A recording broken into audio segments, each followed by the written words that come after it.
Hello students, I Dipendra welcome you all to Magnet Brains ITJ NEET. आज के lecture में हमारे 12th स्टैंडर्ड का आईटीजे मैथमेटिक्स का जो चैप्टर चल रहा है मैट्रिसेस एंड डिटरमिनेंट्स, उसी के इस टॉपिक को टाइप्स ऑफ मैट्रिक्स और types of matrices on the basis of operations के पार्ट 3 को कंटिन्यू करेंगे। अभी तक बेसिकली हमने ऑपरेशंस देखे जैसे ट्रांसपोज और अलग अलग तरह की चीज़ें, और उसी के बेसिस पे कॉन्जुगेट निकालते हुए हमने इसी कैटेगरी से इनका क्लासिफिकेशन किया। जैसे आपको याद होगा लास्ट लेक्चर में हमने symmetric, anti symmetric, skew symmetric और हर्मिटन एंड स्क्यू हर्मिटन मैट्रिसेस की बात की। बस इसी को अब हम कंटिन्यू करेंगे और अब और कुछ और वेराइटीज एक्सप्लोर करेंगे एंड ऑफ कोर्स कुछ प्रॉपर्टीज भी हम देखेंगे और कुछ न्यूमेरिकल्स यानी कुछ पास्ट ईयर्स क्वेश्चंस एंड कुछ जरूरी इंपॉर्टेंट क्वेश्चंस के साथ आज के लेक्चर को कल्मिनेट करेंगे। तो बिना किसी डिले के आज का लेक्चर शुरू करेंगे। But before we start this lecture students, I hope आप जानते हैं कि मैग्नेट ब्रेन्स का हमारा जो प्लेटफॉर्म है ये पूरे तरीके से free of cost quality education platform है। मतलब कोई फीस, कोई चार्ज, कोई सब्सक्रिप्शन बेस्ड मॉडल, कोई हिडन कॉस्ट, ऐसा कुछ नहीं है। ऐसा नहीं है कि ट्रायल वर्जन लेने के बाद फिर पेड वर्जन लेना होता है। आपको पूरा प्रोग्राम, पूरा कोर्स, पूरा मॉड्यूल, पूरा package at absolutely no cost, at absolutely zero cost पर मिलता है। मतलब अगर आप पूछें कि आप किस किस सेक्टर या किस किस सेगमेंट में फ्री ऑफ कॉस्ट एजुकेशन दे रहे हैं, तो हम ऑलमोस्ट हर सेक्टर, हर सेगमेंट, जैसे कि किंडरगार्टन से 12th स्टैंडर्ड, अलग अलग बोर्ड्स, कई सारे मीडियम्स एंड ऑफ कोर्स इसी के साथ साथ अलग अलग कॉम्पिटिटिव एग्जाम्स जैसे IIT JEE, NEET, NTSC, railway, banking, ऐसे ऑलमोस्ट हर सेक्टर में हम आपको free of cost quality education दे रहे हैं। विद दैट स्टूडेंट्स आज का लेक्चर शुरू करेंगे and but before we start this lecture, I hope आप जानते हैं कि हमारा ये जो आईआईटी जेईई का मॉड्यूल है ये क्या क्या चीज़ें आपके लिए एट एब्सोल्युटली नो कॉस्ट लेकर आता है। हम ये इंश्योर करने वाले हैं स्टूडेंट्स कि हम आपको हर चैप्टर के हर टॉपिक पर बहुत ही डिटेल्ड, बहुत ही कॉम्प्रहेंसिव, एकदम थरो एक्सप्लेनेशन वीडियो बना कर दें, ताकि हर चैप्टर का हर टॉपिक ना सिर्फ थ्योरेटिकली बल्कि कंसेप्चुअली एप्लीकेशंस के टर्म्स में भी आपको क्लियर हो। यानी कई सारे न्यूमेरिकल्स, इलस्ट्रेशंस और एग्जांपल्स के साथ आपको हर चैप्टर का हर टॉपिक करवाया जाता है, जिसमें ऑफ कोर्स कई सारे questions and of course pre YQ यानी प्रीवियस ईयर्स क्वेश्चंस भी रखे जाते हैं। तो एक अच्छी अंडरस्टैंडिंग आपकी बिल्ड करवाई जाती है हर चैप्टर के हर एक सिंगल टॉपिक पर। ना सिर्फ ये बल्कि जब भी कोई टॉपिक कंप्लीट होता है तो उसकी डीपीपी आपको मिलती है उस टॉपिक को और प्रैक्टिस और कंसोलिडेट करने के लिए, और उसे प्रैक्टिस करने के बाद उस डीपी की पीडीएफ भी सोल्यूशन फॉर्मेट में आपको दी जाती है। इसी के साथ साथ स्टूडेंट्स हर टॉपिक के कंप्लीशन पर आपको 100 क्वेश्चंस का एक क्वेश्चन बैंक भी दिया जाता है ना। ओवरऑल हर चैप्टर से मिनिमम 1500 क्वेश्चंस का एक क्वेश्चन बैंक भी हम आपको प्रोवाइड करेंगे, ताकि कोई कसर बाकी ना रहे हर वैरायटी के क्वेश्चन से आपको एक्सपोज करने में, ताकि आप हर तरह के क्वेश्चन को टैकल करना, हर तरह के क्वेश्चन को डील करना सीख पाएँ। इसी के साथ साथ स्टूडेंट्स सबसे ज़रूरी और सबसे खास बात कि हम आपके लिए प्रीवियस ईयर्स क्वेश्चंस का क्वेश्चन बैंक या फिर आपके chapter wise test, previous years questions यानी कि जेईई मेंस और जेईई एडवांस में आए हुए क्वेश्चंस, वो भी ऑफ कोर्स हम डिस्कस करने वाले हैं। सीक्वेंशियली सारी चीज़ें होंगी, बस आपको बने रहना है चैनल के साथ, हमारे साथ सारी चीज़ें हम ग्रेजुअली कवर करवाते चलेंगे। एंड ऑफ कोर्स स्टूडेंट्स वक्त वक्त पर सारे फैकल्टी मेंबर्स आपको गाइडेंस देते रहेंगे हर वो ज़रूरी चीज़ के लिए जो आपकी एग्जाम के लिए ज़रूरी है। जैसे एग्जाम से रिलेटेड कोई अपडेट, कोई नोटिफिकेशन, टाइम मैनेजमेंट का क्वेश्चन, जो भी कोई परेशानी है जिस वजह से शायद आप फोकस नहीं कर पा रहे हैं, तो पूरे कॉन्सेंट्रेशन के साथ, पूरे एंथुसियाज्म के साथ अब अपनी पढ़ाई, अपनी तैयारी कंटिन्यू कर पाएँ, उसको लेकर जो भी ज़रूरी चीज़ें होंगी बेशक सारे फैकल्टी मेंबर्स आपको देते रहेंगे, गाइड करते रहेंगे। इसी के साथ साथ स्टूडेंट्स आपके chapter wise one shot revision भी क्रिएट करेंगे हम। Chapter wise one shot revision का मतलब है हर चैप्टर का एक प्रिसाइज, एक concise one shot revision create होगा, जिसमें कई सारे न्यूमेरिकल्स होंगे, ताकि हर चैप्टर को आप एक क्रिस्प वन शॉट रिवीजन के मैनर में रिवाइज कर कर भी जाएं, ताकि आपके पास हर चीज़ की एक अच्छी क्लैरिटी हो और रिवीजन के साथ आप कॉन्फिडेंटली अपनी एग्जाम दें। आपके लिए हम जेईई मेंस और जेईई एडवांस की ऑनलाइन मॉक टेस्ट सीरीज भी लेकर आएंगे, ताकि आप एक्चुअल एग्जामिनेशन हॉल में से आने से पहले कई बार मॉक्स के थ्रू अपने मेन या एडवांस के पेपर्स को कई बार अटेम्प्ट कर चुके हों और सारी गलतियाँ वहीं कमिट कर चुके हों मॉक्स के दौरान, ताकि एक्चुअल एग्जामिनेशन में कम से कम गलतियाँ हों, ज़्यादा से ज़्यादा अच्छा स्कोर हो, अच्छे अटेम्प्ट हो और एक अच्छा स्कोर, एक परसेंटाइल के साथ आप एक अच्छी रैंक हासिल करें। ये सारा हमारा मोटिव रहने वाला है आपके आईआईटी जेईई मॉड्यूल के साथ। विद दैट स्टूडेंट्स आज के लेक्चर पे आते हैं। आज के लेक्चर को कंटिन्यू करेंगे कुछ प्रॉपर्टीज़ के साथ। मैं चाहता हूँ कि इन प्रॉपर्टीज़ को एक बार आप ध्यान से देखें।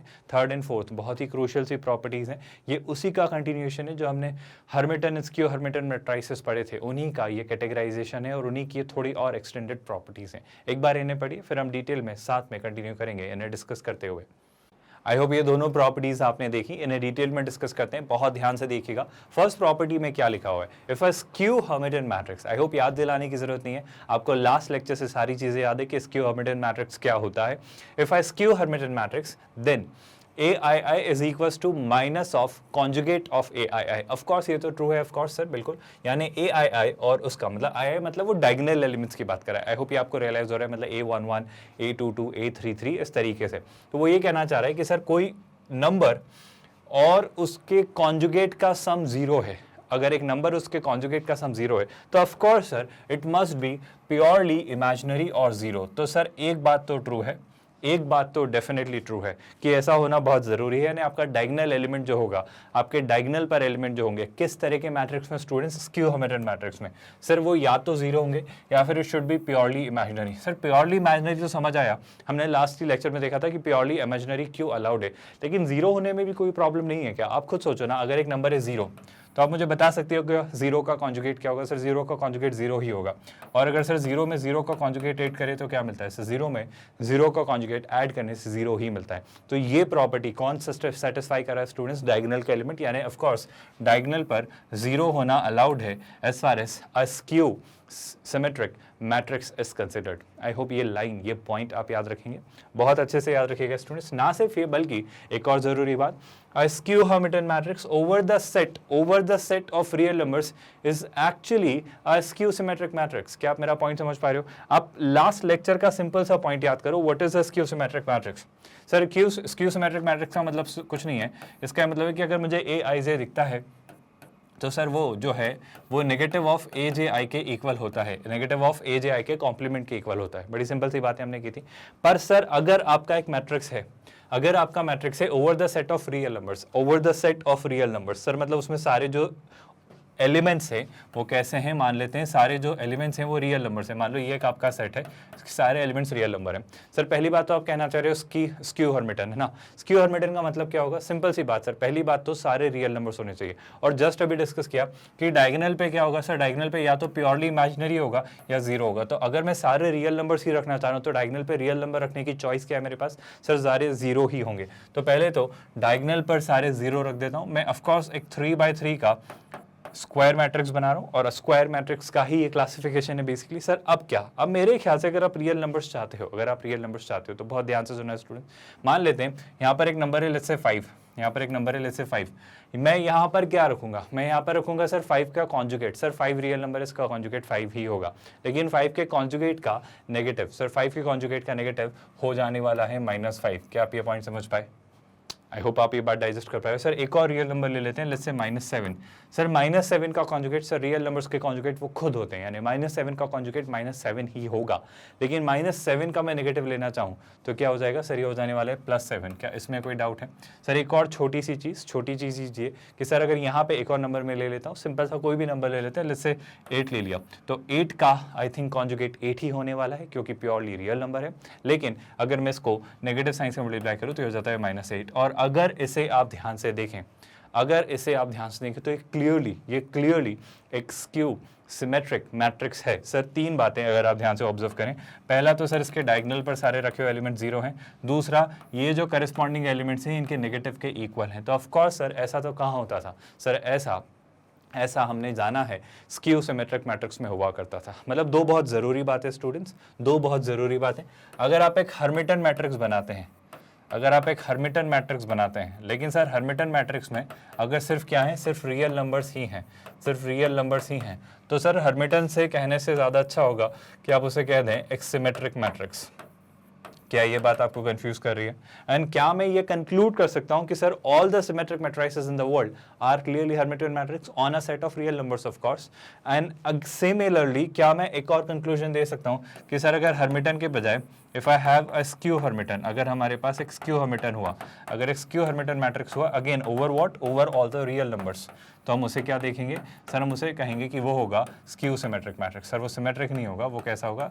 Skew symmetric matrix. और ये जस्ट अभी हमने देखा कि कैसे होता है, क्यों होता है और कहाँ उसे ऑब्जर्व या कैसे समझा जाता है।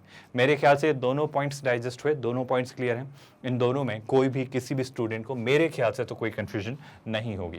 थोड़ा और आगे बढ़ते हैं, कुछ और कैटेगरी ऑफ मैट्रिसेस समझते हैं। जैसे एक मैट्रिक्स आता है ऑर्थोगोनल मैट्रिक्स, बहुत इंटरेस्टिंग कैटेगरी का मैट्रिक्स है, बहुत अच्छा मैट्रिक्स है और इसको हम कई बार हमारे क्वेश्चंस के दौरान यूज करने वाले हैं। तो सर इसका ये मतलब है कि सर किसी मैट्रिक्स में अगर उसके ट्रांसपोज से मल्टीप्लाई करें, अगर किसी मैट्रिक्स में उसके ट्रांसपोज से मल्टीप्लाई करें, मतलब कोइंसिडेंटली या फॉर्चुनेटली सर मान लेते हैं हमें एक मैट्रिक्स मिलता है, सर मान लेते हैं एक मैट्रिक्स मिला, जैसे कि लेट्स से हमें एक मैट्रिक्स मिला x, है ना, कुछ भी होगा मुझे नहीं पता, है ना, और अगर मैं इसमें इसके ट्रांसपोज से मल्टीप्लाई करता हूं, अगर मैं इसको इसके ट्रांसपोज से मल्टीप्लाई करता हूं, जैसे x एक मैट्रिक्स है, मैं 2x2 का मैट्रिक्स ले लेता हूं, एंड ऑफ कोर्स स्टूडेंट्स अभी फिलहाल मैं मान के चल रहा हूँ, अच्छा ऐसा कोई कंस्ट्रेंट या कंडीशन है कि सर वो स्क्वायर हो, बिल्कुल वो स्क्वायर मैट्रिक्स होना जरूरी है, तो मैं एक 2x2 का मैट्रिक्स ले ले रहा हूँ। आई होप ये बात आपको बहुत बॉदर नहीं कर रही। तो जैसे मान लो हम ले लेते हैं ए बी सी डी, क्या आप मुझे x का ट्रांसपोज बता सकते हो? सर बिल्कुल बता सकते हैं, कोई परेशानी नहीं है, अब तो हमने इसको अच्छे से चीज़ें मिली। अच्छा x का ट्रांसपोज या तो आप xt से डिनोट कर सकते हो या फिर से आप क्या लिख सकते हो x डैश। आई होप ये बातें आपको याद है। सर अगर मैं इसका ट्रांसपोज निकालूं, तो वो क्या आएगा सर, रोज कॉलम में कन्वर्ट हो जाएंगी, या उल्टा कह लें रोज को कॉलम्स को रोज में कन्वर्ट कर लें। तो ए बी अगर ये रो है तो हम इसे कहाँ लिख देंगे, यहाँ, और अगर सी डी एक रो है तो हम इसे कहाँ लिख देंगे, यहाँ। क्या ये बात आपको डाइजेस्ट हो रही है? सर अच्छी बात है, ये बात आपकी समझ आई, लेकिन आप कहना क्या चाह रहे हो? मैं बड़ी साधारण सी बात आपसे कहना चाह रहा हूँ कि अगर आप x के ट्रांसपोज से प्रोडक्ट लें, चाहे ऐसे कर लें या फिर पहले xt ले लें फिर x ले लें, मतलब अगर यहाँ पर x जो है वो पहले आ रहा है, अगर इसका उल्टा भी आप करें, मतलब ऑर्डर में अगर xt x ले लें और इन दोनों का प्रोडक्ट आपका क्या आता है, मतलब किसी का भी एक का भी, दोनों का आना तय है उस केस में। क्योंकि ऑफकोर्स स्टूडेंट्स आप बात समझो, अगर इसका ये ट्रांसपोज है तो समझना इसका ट्रांसपोज ये भी तो है। क्या आप मेरी बात समझ पा रहे हो? तो कोई फर्क नहीं पड़ता इस बात से ऑर्डर से, जब तक एक मैट्रिक्स को उसके ट्रांसपोज से मल्टीप्लाई कर रहे हैं। पर बात में क्या कहना चाह रहा हूँ वो समझेगा। बात में कहना चाह रहा हूँ कि अगर मैं इन दोनों का प्रोडक्ट लेता हूँ, तो अभी फिलहाल इस कॉन्टेक्स्ट में समझना चाहिए, तो प्रोडक्ट क्या आने वाला है, बहुत ध्यान से सुनिए। अगर हम इस कॉन्टेक्स्ट में समझना चाहूँ तो ऑफकोर्स सर हम जानते हैं प्रोडक्ट क्या होता है। सर हम लेफ्ट हैंड साइड वाले, है ना, जिससे हम प्री मल्टीप्लीकेशन कर रहे हैं, जिस मैट्रिक्स है उसकी रो, और जो राइट हैंड साइड पर है जिससे हम पोस्ट मल्टीप्लीकेशन कर रहे हैं उसका कॉलम उठाते हैं। आई होप ये बातें पता है। तो ए बी को इससे मल्टीप्लाई करेंगे, तो I hope you are realising corresponding elements a into a square, b into b square, और इन दोनों का सम। तो यहाँ पे हम पहली एलिमेंट या पहली एंट्री क्या लिखेंगे, a square plus b square. I hope ये बात बहुत क्लियरली आपको समझ आई। फिर क्या होगा सर, फिर बड़ी आसान सी बात ये हो जाने वाली है सर, यही ए बी अब किससे मल्टीप्लाई होगा, सी डी से। तो ये क्या हो जाएगा सर, ए सी प्लस बी डी। क्या ये पॉइंट आपको इजीली समझ आया? सर अब क्या, अब मेरे ख्याल से अगर अब आप देखें तो फर्स्ट रो को दोनों कॉलम से मल्टीप्लाई कर चुके हैं, अब हम शिफ्ट होंगे सेकंड रो पर। तो सर जैसे ही सी डी को ए बी से मल्टीप्लाई किया तो कहना है इसे सी ए, जिसे मैं कह सकता हूँ ए सी, और ये हो जाएगा डी बी, यानी मैं इसे क्या लिख सकता हूँ, बी डी। आई होप ऐसा लिख सकते हैं। और अगर थोड़ा सा आगे और आप बढ़ें तो सर सी डी को अगर इस कॉलम से सेकंड कॉलम से मल्टीप्लाई किया तो वहाँ से क्या मिलेगा सर, वहाँ से मिलेगा C square plus T square. Sir इन सारी बातों का मतलब क्या है? इन सारी बातों का एक बड़ा ज़रूरी सा मतलब मैं आपसे कहना चाह रहा हूँ कि जब आपने किसी मैट्रिक्स को उसके ट्रांसपोज से मल्टीप्लाई किया, एंड मान लो थोड़ी देर के लिए कि सर कोइंसिडेंटली अगर वो एक आइडेंटिटी मैट्रिक्स के इक्वल आ गया, अगर वो एक आइडेंटिटी मैट्रिक्स के इक्वल आ गया, I hope I need not tell you identity matrix क्या होता है स्टूडेंट्स। सर एक ऐसा मैट्रिक्स जिसके डायगोनल एलिमेंट्स 1 हो और जिसके बचे हुए बाकी सारे एलिमेंट्स 0 हो। अगर कोई ऐसा मैट्रिक्स हमें मिलता है तो हम उसे कहते हैं आइडेंटिटी मैट्रिक्स।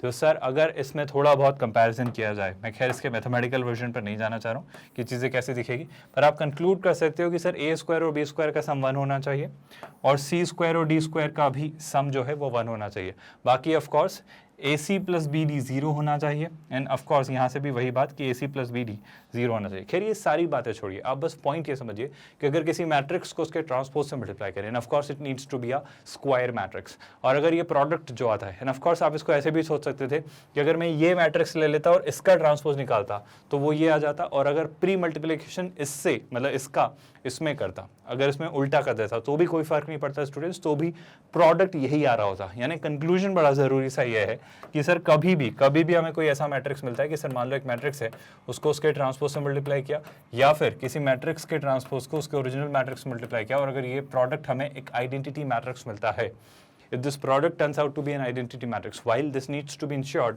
कि सर ये जो मैट्रिक्स है, ये जो मैट्रिक्स है x, this should be a square matrix. तो हम इस मैट्रिक्स को क्या कहते हैं स्टूडेंट्स? आई होप आपके सामने ये टर्म लिखी हुई है, we call it an orthogonal matrix. क्या ये लाइन आपको याद रहेगी? यानी सर सिंपल सी बात है, अगर किसी मैट्रिक्स को उसके ट्रांसपोज से मल्टीप्लाई करने पर, अगर किसी मैट्रिक्स को उसके ट्रांसपोज से मल्टीप्लाई करने पर एक आइडेंटिटी मैट्रिक्स मिलता है तो हम उसे कहेंगे ऑर्थोगोनल। नाम से ज़्यादा ज़रूरी ऑपरेशन है क्योंकि ये काम हमारे बहुत काम आने वाला है, मतलब ये जो बात है बहुत काम की है और ये भी हम कई बार कहीं ना कहीं किसी ना किसी फॉर्म में क्वेश्चंस में यूज़ कर रहे होंगे। विद दैट स्टूडेंट्स अब आते हैं unitary matrix. What is unitary matrix? Unitary matrix की डेफिनेशन आप समझिएगा, बहुत ही इंटरेस्टिंग सी डेफिनेशन है। वो कह रहा है a square matrix A is said to be unitary if A theta A या ए थीटा इज आई। इसका क्या मतलब है? I hope you remember A theta, हमने अभी ही लास्ट के लेक्चर में आपका डिस्कशन किया था बहुत डिटेल में। What is a theta? जैसे हमने बात की अभी तक ट्रांसपोज की, लेकिन सर ट्रांसपोज में कॉन्जुगेट और डाल दिया जाए। क्या आपको लास्ट लेक्चर याद आ रहा है स्टूडेंट्स कि सर ए के ट्रांसपोज का अगर आप कॉन्जुगेट निकाल लें, आई होप यू रिमेंबर दिस। तो सर अगर मैं ऐसा कुछ करूं, मतलब किसी मैट्रिक्स में उसके कॉम्प्लीमेंट का ट्रांसपोज कह लें आप, या फिर सुनिएगा किसी मैट्रिक्स में उसके ट्रांसपोज का कॉम्प्लीमेंट कह लें आप, या फिर एक और बात, या फिर पहले आप इसे मल्टीप्लाई कर लें, मतलब पहले आप ए के कॉम्प्लीमेंट के ट्रांसपोज को ए से मल्टीप्लाई कर लें, या फिर आप चाहें तो ए के ट्रांसपोज के कॉन्जुगेट को ए से मल्टीप्लाई कर दें। I hope you are remembering ये कॉन्जुगेट है, ये ए बार जो है कॉन्जुगेट है। या फिर इन सारी बातों को कहने का तरीका सर कि ट्रांसपोज के कॉन्जुगेट को आप कहते हो थीटा, तो या तो आप इसे लिख लो ए थीटा ए, या फिर आप लिख लो ए थीटा। ये दोनों एक ही बात है क्योंकि कॉन्जुगेट भी मतलब एक दूसरे का आपस में ही होते हैं, मतलब म्यूचुअल होते हैं। मतलब अगर इसका कॉन्जुगेट ये है, मतलब अगर मैं कॉन्जुगेट की बात करूँ, सिंपल सा एक ऑपरेशन कि अगर x का कॉन्जुगेट x बार है तो x बार का कॉन्जुगेट x होता है, तो ऑफ कोर्स ऑर्डर मैटर नहीं करता है। आप ए थीटा ए लिखें या ए थीटा, अगर इनमें से कोई सी भी बात है, ये सारी एक ही बातें हैं ऑफ कोर्स, अगर इनमें से कोई सी भी बात अगर निकल कर आती है एक आइडेंटिटी मैट्रिक्स, तो हम उसे कहते हैं यूनिटरी मैट्रिक्स। क्या ये बात आपको बड़ी क्लियर से मैनर में याद रहेगी स्टूडेंट्स? आई होप ये आप हमेशा याद रखेंगे, उसको लेकर कोई भी कन्फ्यूजन क्रिएट नहीं होगा और इसे आप अच्छे से समझ पाए हैं। मेरे ख्याल से यहाँ तक किसी भी स्टूडेंट को कोई डाउट नहीं है। विद दैट स्टूडेंट्स थोड़ा सा आगे प्रोसीड करते हैं नेक्स्ट कंसेप्ट की तरफ, और नेक्स्ट कंसेप्ट क्या है वो देखते हैं। नेक्स्ट कंसेप्ट आपके सामने लिखा है idempotent matrix. Now what is idempotent matrix? बहुत ही अच्छा, इंटरेस्टिंग और ज़रूरी सा मैट्रिक्स है, काम आता है कहीं ना कहीं। आपके क्वेश्चन में पता है वो ऐसा नहीं बोलेगा कि सर मान लो एक मैट्रिक्स है जो इस कैटेगरी का है कि A square is equal to A, आपके क्वेश्चन में वो एक्चुअली लिख के दे देगा there is an idempotent matrix. Now how will you recognise it if you don't know और if you are not aware of the term what is idempotent? तो आपका अवेयर होना बहुत जरूरी है कि आइडेम्पोटेंट मैट्रिक्स होता क्या है। So if you are aware कि आइडेम्पोटेंट मैट्रिक्स क्या होता है, आप आसानी से बोल पाएंगे कि हाँ सर एक square matrix of course sir, जिसका कैसा सिनेरियो बनता है कि सर अगर उस मैट्रिक्स का स्क्वायर हम करें और वो ए के इक्वल आ जाए, तो वो मैट्रिक्स इस कैटेगरी के मैट्रिक्स में फॉल करने वाले मैट्रिक्स को हम कहते हैं आइडेम्पोटेंट मैट्रिक्स। आई होप इन बातों में कोई कंफ्यूजन नहीं कि ए थीटा या ए थीटा ए या फिर ए डैश ए या ए डैश, अगर ये दोनों आइडेंटिटी मैट्रिक्स आते हैं तो इस सिनेरियो को ऑर्थोगोनल, इस unitary. Now what is idempotent? Idempotent बड़ा सिंपल सा मैट्रिक्स है सर कि उसी मैट्रिक्स को उसी से मल्टीप्लाई करने पर वापस वही मिल जाए। मतलब मान लो एक मैट्रिक्स है ए, है ना, ये क्या लिखा हुआ है ए बी सी डी, और यही मैट्रिक्स वापस मैं आपके पास लिख देता हूँ, जैसे यही मैट्रिक्स है क्या है ए बी सी डी। अगर मैं ए को ए से ही मल्टीप्लाई करता हूँ, if I multiply a by a itself, है ना, तो ए बी को ए सी से मल्टीप्लाई किया तो क्या हो जाएगा A square plus B C. A B को बी डी से मल्टीप्लाई किया तो ये हो जाएगा ए बी, है ना, प्लस बी डी। आगे और बढ़े तो क्या, सी डी को ए सी से मल्टीप्लाई किया तो ये हो जाएगा A C plus C D of course. I hope आप बात समझ पा रहे हो। और सी डी को बी डी से मल्टीप्लाई किया तो ये हो जाने वाला है बी सी प्लस कितना डी स्क्वायर।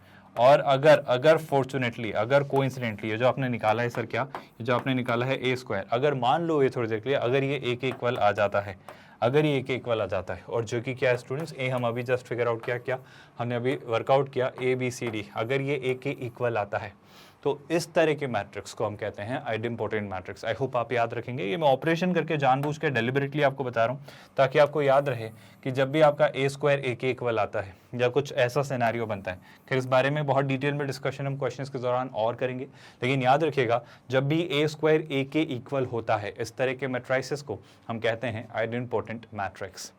आई होप ये तीनों याद रहेंगे आपको, कोई कंफ्यूजन नहीं है। ऑर्थोगोनल, यूनिटरी एंड आइडेम्पोटेंट, तीनों सिंपल से स्टैंडर्ड से मैट्रिसेस थे, कोई कंफ्यूजन कोई डाउट मेरे ख्याल से तो किसी भी स्टूडेंट को नहीं होगा।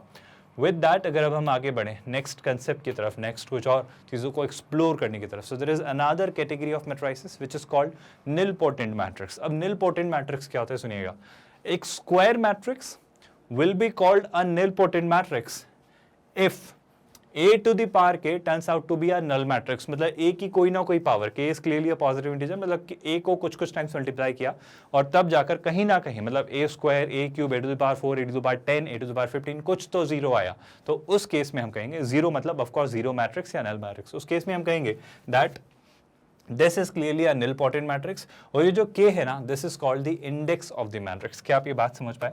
बहुत ही इंटरेस्टिंग सा मैट्रिक्स है जिसे मैं आपको समझाना चाह रहा हूँ। इसे हम कहते हैं निलपोटेंट मैट्रिक्स। याद ध्यान से सुनिएगा स्टूडेंट्स, निलपोटेंट मैट्रिक्स का बड़ा ज़रूरी सा मतलब ये होता है, इसे बहुत अच्छे से ऑब्जर्व करके समझिएगा कि अगर सर कोई मैट्रिक्स है, let's say there is a matrix x है ना, और x को मल्टीप्लाई करते चले गए, हम x को लेट्स से 5 बार 6 बार 7 बार ऐसे कुछ ना कुछ टाइम्स मल्टीप्लाई किया, लेट्स से x को हमने n टाइम्स मल्टीप्लाई किया, और सर x को जब n टाइम्स मल्टीप्लाई किया तो हमारा क्या निकल कर आया सर, हमें फाइनली मिल गया एक क्या जीरो मैट्रिक्स या नल मैट्रिक्स। आई होप ये बात आपको समझ आ रही है। अच्छा, n की लीस्ट पॉसिबल वैल्यू की बात हो रही है। ऐसा नहीं है कि सर n 15 मतलब x की पावर 15 जीरो मिल रहा है, लेकिन x की पावर 7 भी तो जीरो हो जा रहा था। वैसे x की पावर 7 अगर जीरो हो गया तो 8 9 10 सब जीरो होना अब तय है, लेकिन फिर भी मान लो थोड़ी देर के लिए अगर मैं आपको समझाना चाहूँ कि सर x की पावर 7 जीरो हुआ तो ये जो है ये लीस्ट पावर है, इससे पहले आपको कहीं नहीं मिला। मतलब x की पावर 6 x की पावर 5 x की पावर 4 x की पावर 3 x की पावर 2 x की पावर 1 ये कुछ भी एक नल मैट्रिक्स या जीरो मैट्रिक्स नहीं दे रहे थे। तो ये जो लीस्ट पॉसिबल वैल्यू है n की, ये जो लीस्ट पॉसिबल वैल्यू है n की, वो क्या होगी स्टूडेंट्स, इस मैट्रिक्स का इंडेक्स। आई होप आप याद रखेंगे ये क्या होगा स्टूडेंट्स, इसका इंडेक्स। क्या इसमें कोई डाउट है? आई होप बड़े सिंपल से मैनर में मैं चीज़ें आपको समझाने की कोशिश कर रहा हूँ। If I were to highlight everything whatever I have just said, तो क्या बोला जा रहा है? पहली कंडीशन तो ऑफ कोर्स ये सारे कैटेगराइजेशन किसके हो रहे हैं स्टूडेंट्स, सर ये सारे कैटेगराइजेशन एक स्क्वायर मैट्रिक्स के हो रहे हैं। स्क्वायर मैट्रिक्स आई होप आपको याद है, number of rose and number of columns दोनों सेम होने चाहिए। एंड ऑफ कोर्स इसके साथ साथ एक और बात, it will be called a nilpotent matrix. It will be called a nilpotent matrix अगर ए की कोई पॉजिटिव इंटीग्रल पावर, ए की कोई पॉजिटिव इंटीग्रल पावर जो है उसके कारण ए टू द पावर के क्या हो जाए, जीरो। जीरो यानी ऑफ कोर्स नल मैट्रिक्स और जीरो मैट्रिक्स। हाँ, के के लिए क्या होना जरूरी है सर, के should be the least positive integer.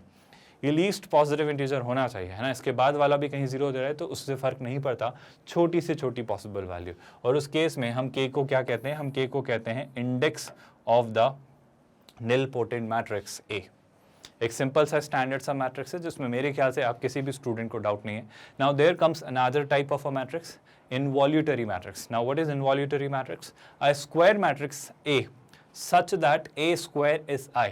I hope आपको ये बातों में फर्क समझ आ रहा है। अगर मैं बहुत कंफ्यूजन अवॉइड करना चाहूँ तो एक तो हमने पढ़ा था ए डैश, आई होप ये बात आपको याद होगी सर। एक पढ़ा था हमने ए थीटा, आई होप ये बात भी याद होगी सर। एक हमने पढ़ा था ए स्क्वायर इज इक्वल टू ए, है ना। By the way A dash क्या था, आई, ए थीटा भी क्या था, आई, लेकिन ए स्क्वायर ए था।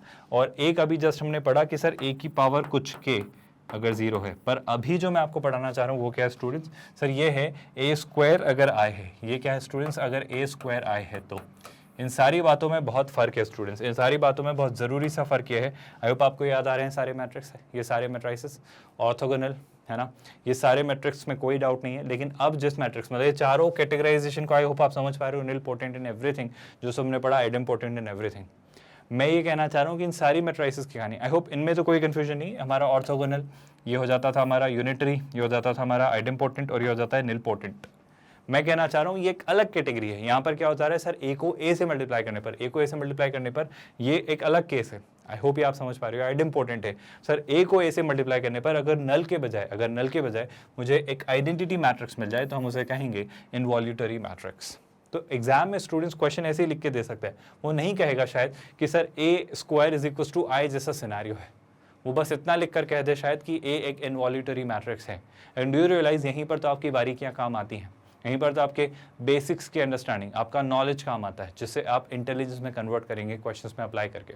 तो इसे याद रखना ज़रूरी है स्टूडेंट्स। तो ये सारी बातें पता होनी चाहिए, इन सारी चीज़ों को अच्छे से ऑब्जर्व करना, इन सारी चीज़ों को अच्छे से एनालाइज करना। हमने बहुत सारी कैटेगरी पढ़ी है, अगर मैं ओवरऑल एक फाइनल कल्मिनेशन दूँ जो मैं ओवरऑल सारे हो जाने के बाद ही दूंगा, अगर मैं इन सारी बातों को करूँ तो इतनी सारी चीज़ें अभी तक हमने सीखी। मतलब ओवरऑल मैं आपको एक फाइनल कंक्लूजन दूँ सारे मैट्रिसेस का, ताकि आप कंफ्यूज ना रहें। तो याद करते हैं स्टूडेंट्स फटाफट। याद है स्टूडेंट्स हमने सिमेट्रिक में क्या पढ़ा था? आप मुझे जल्दी से कमेंट में लिखकर बताइए। सर अगर एक मैट्रिक्स सिमेट्रिक मैट्रिक्स है तो क्या होता था? याद करिए सर, सिमेट्रिक में ये होगा कि उस मैट्रिक्स का अगर ट्रांसपोज लिया तो अगर वो उसी के इक्वल आ जाए तो हम इसे कहते हैं सिमेट्रिक मैट्रिक्स। क्या आपको याद है? सर अगर ये सिमेट्रिक है तो स्क्यू सिमेट्रिक क्या होता था? Skew symmetric, I am really sorry मैं क्या लिख रहा हूँ, ये ए क्यों लिखा, स्क्यू हम लिखना चाह रहे हैं, सिमेट्रिक है ना। तो अगर सर आप लिखना चाह रहे हो स्क्यू सिमेट्रिक, तो स्क्यू सिमेट्रिक भी सिमेट्रिक जैसा ही है, बस एक छोटे से फर्क के साथ कि सर अगर आपने उसका ट्रांसपोज लिया तो उस मैट्रिक्स के नेगेटिव के इक्वल होगा। आई होप ये बात आपको याद है। सर ठीक है, सिमेट्रिक और स्क्यू सिमेट्रिक हमें याद आ गए, बट एक आपने पढ़ाया था, क्या आपने पढ़ाया था? Hermitian matrix. हर्मिटियन क्या होता था?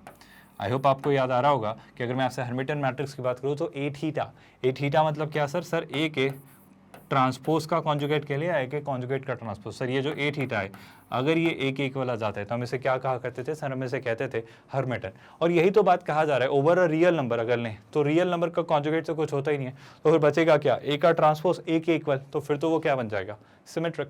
तो अगर एक रियल नंबर पर हर्मिटियन मैट्रिक्स को देखा जाए तो सिमेट्रिक ही होता है, यानी सारे रियल नंबर्स वाले सिमेट्रिक जो सिमेट्रिक होते हैं उनको हम हर्मिटियन भी कह सकते हैं। अच्छा, ऑफ कोर्स इसके साथ साथ क्या पढ़ा था?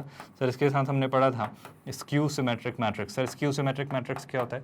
सर स्क्यू सिमेट्रिक मैट्रिक्स की अगर हम बात करें तो हमें याद है सर, बहुत ज़रूरी और बहुत इंपॉर्टेंट सी बात, क्या सर? स्क्यू सिमेट्रिक मैट्रिक्स मतलब एक ऐसा मैट्रिक्स जहां पर अगर आप उसके कॉन्जुगेट का ट्रांसपोज लें, या ऑफ कोर्स आप ट्रांसपोज का भी कॉन्जुगेट कह सकते हैं, कोई फर्क नहीं पड़ता, उस केस में अगर वो माइनस ए के इक्वल आ जाए तो हम उसे कहते हैं स्क्यू सिमेट्रिक मैट्रिक्स। और यही बात वापस कि अगर रियल नंबर्स पे स्क्यू सिमेट्रिक मैट्रिक्स को देखा जा रहा है, मतलब सर रियल नंबर्स हैं, उनका कॉन्जुगेट कुछ होता ही नहीं है, तो रियल नंबर्स का ट्रांसपोज अगर उनके नेगेटिव के इक्वल है तो फिर तो सर ये स्क्यू सिमेट्रिक ही बन गया ना।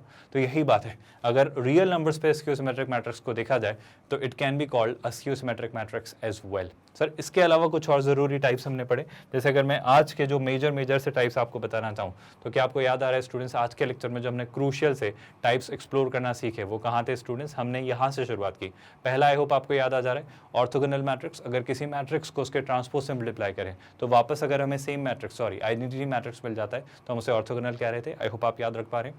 What is unitary? सर अगर उसके कॉन्जुगेट के ट्रांसपोज से मल्टीप्लाई करने पर आइडेंटिटी मैट्रिक्स मिला है तो यूनिटरी हुआ करता था। What is आइडेंपोटेंट? सर अगर उसी को उससे मल्टीप्लाई करके वही मैट्रिक्स मिल जाता है तो हम इसे कहते थे आइडेंपोटेंट मैट्रिक्स। इसके बाद क्या? इसके बाद दो और ज़रूरी बातें हमने देखी थी स्टूडेंट्स। क्या ज़रूरी बातें?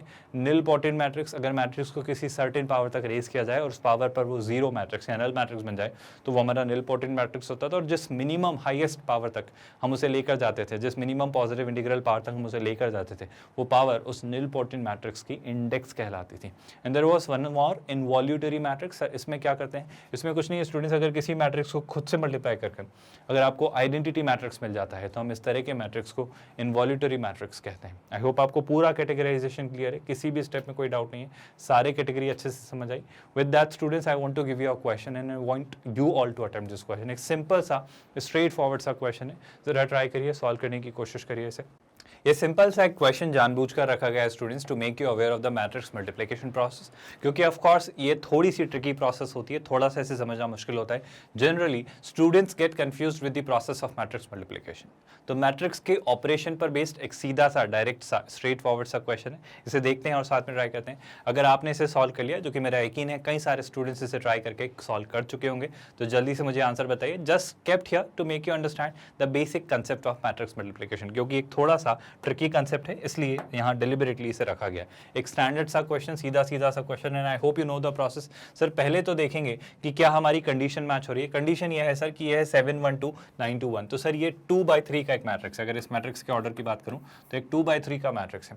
Sir what about this? इस मैट्रिक्स के बारे में क्या ख्याल है? सर ये एक 3/1 का मैट्रिक्स है, कोई डाउट तो नहीं है स्टूडेंट्स। रोज एंड कॉलम्स की हम बात करते हैं, और अगर मैं देखना चाहूं तो क्या देखना होता है सर? सर फर्स्ट मैट्रिक्स के number of columns second matrix के नंबर ऑफ रोज से मैच होना चाहिए।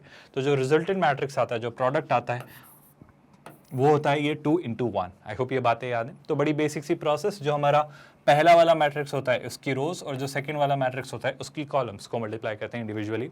7 1 2 3 4 5 से मल्टीप्लाई होंगे। आई होप कुछ कहने की जरूरत नहीं है। क्या होगा स्टूडेंट्स, बहुत ध्यान सुनिएगा सर। 7 1 2, 7 1 2 का क्या मतलब, 7 इंटू 3 कितना हो जाने वाला है 21। आई होप कोई डाउट नहीं है सर। 1 इंटू 4 क्या हो जाने वाला है 4। आई होप ये भी आपको समझ आए। Then 2 into 5 that's 10। क्या इसमें कोई डाउट है? फर्स्ट रो को फर्स्ट कॉलम से मल्टीप्लाई किया और कोई कॉलम है ही नहीं, तो अब सेकंड रो को फर्स्ट कॉलम से मल्टीप्लाई करेंगे तो क्या मिलने वाला है स्टूडेंट्स, 9 इंटू 3 दैट्स 27। देन क्या students 2 into 4 that's 8 I believe. और फिर क्या मिल रहा है सर फिर 1 इंटू 5 दैट्स 5। तो इस तरीके से आप दो मैट्रिसेस का मल्टीप्लिकेशन करते हो, इसमें कोई मेरे ख्याल से किसी भी स्टूडेंट को डाउट नहीं है। सर एक स्केलर क्वांटिटी से भी मैट्रिक्स मल्टीप्लिकेशन सीखा है, स्केलर क्वांटिटी से अगर करना है तो इंडिविजुअली हर एलिमेंट को हम कर देंगे, तो ये जाने वाला है 2 इंटू 4 8, 2 इंटू 2 4, तो ये हो जाने वाला है सर 8 और ये कितना हो जाने वाला है 2। क्या इसमें कोई डाउट है? सर इसे आप कैसे ऐड कर सकते हो? मेरे ख्याल से हम कर सकते हैं, क्या प्रॉब्लम है? आप देखो ये अब कतई 3 रो नहीं है, ये कितनी रोज हैं, मतलब सॉरी ये 2 रोज तो हैं, बट ऑफ कोर्स 3 कॉलम्स नहीं है, एक ही कॉलम है अगर आप ध्यान से देखो, क्योंकि आपका पहला कॉलम है, मतलब एक ही कॉलम है, इसके अलावा कॉलम नहीं है, वो एडिशन लगा हुआ है। तो ये मैट्रिक्स भी 2 क्रॉस 1 ऑर्डर का है और ये मैट्रिक्स भी 2 क्रॉस 1 ऑर्डर का है, और अगर दोनों ही मैट्रिसेस 2 बाय 1 ऑर्डर के हैं तो मेरे ख्याल से सर मैट्रिक्स एडिशन पॉसिबल है। कैसे सर? इंडिविजुअल करस्पॉन्डिंग एलिमेंट्स, तो इस पूरे प्रोसेस में ये और ऐड कर दो, इस पूरे ऑपरेशन में ये 2 और ऐड कर दो, तो आंसर आपका आ जाएगा। सर अगर ध्यान से ऐड करें 21 + 4 25, 25 + 10 35, 35 + 8 35 + 5 40, 40 + 3 43। आई होप आप बात समझ पाए। तो हमें पहला जो टर्म मिलेगा, पहला जो एलिमेंट मिलेगा वो होगा 43। Sir what about the second element? बहुत सीधा सा दिख रहा है सर। क्या 8 + 2 10, 10 + 27 37, 37 + 3 37 + 3 कितना होता है 40, 40 + 2 42। एक बार और क्रॉस चेक कर लेते हैं। 8 + 2 10, 10 + 27 37, 37 + 5 इज क्लियरली कितना 42। तो ये आ जाने वाला है 43 and 42, which I think is clearly none of these, क्योंकि सर इसके नीचे 42 दिखना चाहिए, वो मुझे कहीं भी नहीं दिख रहा है, इसलिए हम कौन सा ऑप्शन मार्क करेंगे? Option D. एक बार क्रॉस चेक कर लेते हैं इनकेस, क्योंकि जब नन ऑफ दीज दिखता है ना तो थोड़ा सा डाउट होता है। वैसे हम सही किया है, इतने छोटे से में कोई गलती कर दी तो फिर क्या बात है। तो एक बार बस क्रॉस चेक कर लेते हैं। 7 3 21 1 4 4 2 इंटू 5 10, 9 3 27 2 4 8 और 5, तो बिल्कुल सही सर। और सम तो हमने ठीक ही किया है। 4 25 35 35 + 8 43, वो तो बिल्कुल सब में 43 ही है ऑलमोस्ट, है ना। और ये हमने जस्ट अभी कैलकुलेट किया 8 + 2 10, 10 + 5 15, 15 + 5 मतलब 15 को अगर 27 में ऐड किया तो clearly 33 + 10 40। I am really sorry, yes 42 ही, 32 + 10 42 ही याद आने वाला है, तो बिल्कुल यही सही आंसर है। और 43 42 ऐसा कोई भी ऑप्शन नहीं, तो आप ऑप्शन मार्क करेंगे ऑप्शन डी। अगर इसी के साथ में एक और क्वेश्चन देना था, और यहाँ पर अब हम इंट्रोड्यूस करेंगे थोड़ा सा डिटर्मिनेंट्स को, क्योंकि मैट्रिसेस के क्वेश्चंस में जो हमने टाइप्स ऑफ मैट्रिसेस पढ़े इनमें डिटर्मिनेंट्स का कई मतलब बहुत ज़्यादा तादाद में यूज़ होता है। जैसे आप इस क्वेश्चन को अगर देखें तो बहुत ध्यान सुनिएगा, वो लिख रहा है कि सर ए और बी 2 स्क्वायर मैट्रिसेस हैं, इस तरीके से कि ए और बी का जो प्रोडक्ट है वो ओ है। ओ यानी क्या स्टूडेंट्स? नल मैट्रिक्स, या फिर आप देखना चाहें यानी जीरो मैट्रिक्स। एक बहुत ज़रूरी सी बात कहना चाह रहा हूँ स्टूडेंट्स, बहुत क्रूशियल सी बात है, इसे याद रखिएगा, बहुत इंटरेस्टिंग सी बात है। सर अगर मुझे डिटर्मिनेंट निकालना है लेट्स से ए का, है ना, और मुझे लेट्स से निकालना है डिटर्मिनेंट बी का, है ना, और अगर मुझसे कोई पूछता है लेट्स से डिटर्मिनेंट ए का कुछ डिटर्मिनेंट आता है जिसे हम क्या कह लेते हैं, ऐसा डिनोट करते हैं। डिटर्मिनेंट बी को हम कैसे डिनोट कर लेते हैं? इससे। सर कोई मुझसे पूछता है कि नहीं आप तो डिटर्मिनेंट निकाल के बताओ, डिटर्मिनेंट निकाल के बताओ ए इंटू बी का, मतलब दोनों स्क्वायर मैट्रिक्स थे सेम ऑर्डर के, तो सर ऐसा ज़रूरी है क्या कि मैं ए और बी का प्रोडक्ट करूं और फिर उसका डिटर्मिनेंट निकालूं? क्या ऐसा नहीं कर सकते कि इसको हम पहले अलग से ए का डिटर्मिनेंट निकाल लें और फिर सर बी का डिटर्मिनेंट निकाल लें, and I hope you are realising ये दोनों स्केलर क्वांटिटी होंगी, ये नंबर्स होंगे, और फिर मल्टीप्लाई कर दें। क्या सर ये इसके इक्वल होगा? जी हाँ, ये इसके इक्वल होता है। कैसे इक्वल होता है, क्यों इक्वल होता है, इस बारे में डिटेल में बात करेंगे जब हम डिटर्मिनेंट्स के बारे में बात करेंगे, उसके इवैल्यूएशन से रिलेटेड प्रॉपर्टीज को एक्सप्लोर करेंगे। बट फिलहाल आई होप आप बात समझ पा रहे हो। आप इसे सीधे सीधे ऐसे याद रख सकते हो कि सर ए और बी का अगर कोई आपसे डिटर्मिनेंट पूछे तो आप उसे लिख सकते हो determinant of a into determinant of b. क्या ये आपको याद रहेगा? अगर इस बेसिस पे यहाँ पर वापस चीज़ें देखना चाहें तो सुनिएगा इस क्वेश्चन को स्टूडेंट्स। यहाँ से वो क्या कह रहे हैं आपसे, सर ए और बी 2 स्क्वायर मैट्रिसेस हैं, सर ए और बी 2 स्क्वायर मैट्रिसेस हैं, और वो कह रहा है कि ए और बी का जो प्रोडक्ट है वो है ओ, ओ यानी नल मैट्रिक्स, ओ यानी zero matrix. I hope remember null matrix कैसा होता है। अगर मैं नल मैट्रिक्स की याद दिलाऊं तो नल मैट्रिक्स एक स्क्वायर मैट्रिक्स होता है जिसके सारे एलिमेंट्स क्या होते हैं, जीरो। जैसे अगर मैं सिंपल से स्क्वायर मैट्रिक्स लेता हूँ 2 by 2 का, तो 2 by 2 का अगर स्क्वायर मैट्रिक्स लेंगे तो आपका नल मैट्रिक्स आपको ऐसा दिखेगा जिसके सारे एलिमेंट्स जीरो हैं। और सर अगर इसके सारे एलिमेंट जीरो हैं तो क्या आप मुझे नल मैट्रिक्स का अमाउंट बता सकते हो? आई होप आपको याद होगा नल मैट्रिक्स या कोई सा भी, अगर मेरे पास कोई सा भी मैट्रिक्स है तो उसका अमाउंट निकालने का तरीका ये है कि सर पहले इन दोनों को मल्टीप्लाई कर दीजिए, फिर इन दोनों के प्रोडक्ट को उसमें से सबट्रैक्ट कर दीजिए, तो निकल के क्या आ रहा है 0 माइनस 0, जो कि क्या आ रहा है 0। यानी मैं ये कहना चाह रहा हूँ कि किसी भी नल मैट्रिक्स किसी भी ऑर्डर का हो 3/3, 1/1, 2/2, हमेशा एक नल मैट्रिक्स का डिटर्मिनेंट 0 होता है। खैर ये सारी बातें डिटर्मिनेंट्स पढ़ते वक्त और डिटेल में डिस्कस करेंगे, जो कि आपका नेक्स्ट लेक्चर आने वाला है, तभी हम डिटर्मिनेंट और उसके इवैल्यूएशन की टेक्निक्स पे बात करेंगे। बट फिलहाल इस कॉन्टेक्स्ट में समझाना चाहूँ कि सर ए और बी का जो प्रोडक्ट है वो 0 यानी नल मैट्रिक्स के इक्वल है। तो सर क्या कंक्लूड कर सकते हो? मैं दोनों साइड्स का डिटर्मिनेंट लेता हूँ, तो मैं डिटर्मिनेंट लेता हूँ ए बी का, और मैं डिटर्मिनेंट लेता हूँ किसका? मैं डिटर्मिनेंट ले लेता हूँ ओ का। क्या आप समझ पा रहे हो स्टूडेंट्स? मतलब मैं बड़ी सिंपल सी बात आपसे कहना चाह रहा हूँ, आपको लिख के दिया गया है कि ए बी जो है वो आपका नल मैट्रिक्स है, ए बी जो दिया गया है वो नल मैट्रिक्स है, और अगर मैंने दोनों तरफ डिटर्मिनेंट लिया, मतलब ए बी का भी डिटर्मिनेंट और ओ का भी डिटर्मिनेंट, तो I hope I need not tell you, just अभी डिस्कस किया कि आप डिटर्मिनेंट अलग अलग इंडिविजुअल मतलब मैट्रिसेस के भी निकाल सकते हैं और फिर उनका प्रोडक्ट ले सकते हैं। मतलब प्रोडक्ट लेकर डिटर्मिनेंट निकालें या डिटर्मिनेंट लेकर प्रोडक्ट लें, आंसर सेम ही आता है। कैसे आता है, क्यों आता है, प्रूव करेंगे जब हम डिटर्मिनेंट और उसके इवैल्यूएशन की टेक्निक्स पर बात करेंगे। बट फिलहाल अगर सीधे सीधे बात समझना चाहें तो क्या मैं इसे सेलेक्ट सकता हूँ determinant of a into determinant of b, and can you tell me determinant of a 0 or null matrix is always going to be 0। तो सर ए और बी का जो प्रोडक्ट है वो 0 है। इन शॉर्ट ए और बी कैन दो scalar quantity, they are two numbers basically.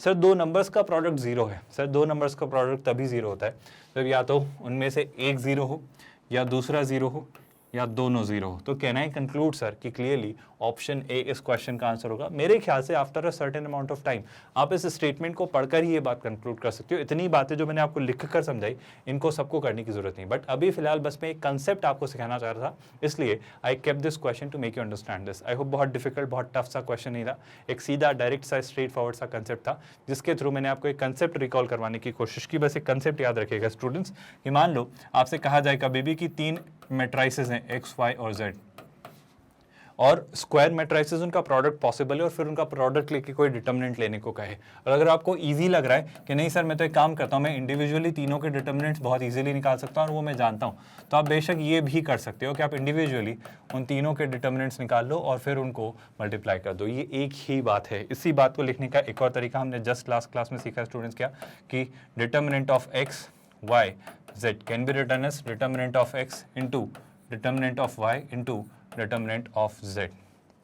I hope ये बात आप याद रखेंगे। और इसी के साथ अब आते हैं स्टूडेंट्स हमारे नेक्स्ट क्वेश्चन की तरफ। इसे ध्यान से देखिए, एक डायरेक्ट सा स्टैंडर्ड सा स्ट्रेट फॉरवर्ड क्वेश्चन। वो कह रहा है कि सर ए जो है 3/3 का स्क्यू सिमेट्रिक मैट्रिक्स है, तो डिटर्मिनेंट ऑफ ए क्या होगा? आप पहले तो एक इमेजिन करो स्क्यू सिमेट्रिक मैट्रिक्स को और फिर डिटर्मिनेंट ऑफ ए निकालो। फिर मैं एक बड़ी ही ज़रूरी सी, बड़ी ही क्रूशियल सी और एक बहुत ही मज़ेदार सी प्रॉपर्टी आपको सिखाने वाला हूँ। पर पहले मैं चाहता हूँ कि आप ये क्वेश्चन खुद से ट्राई करें। Imagine a skew symmetric matrix by yourself and try to figure it out by yourself.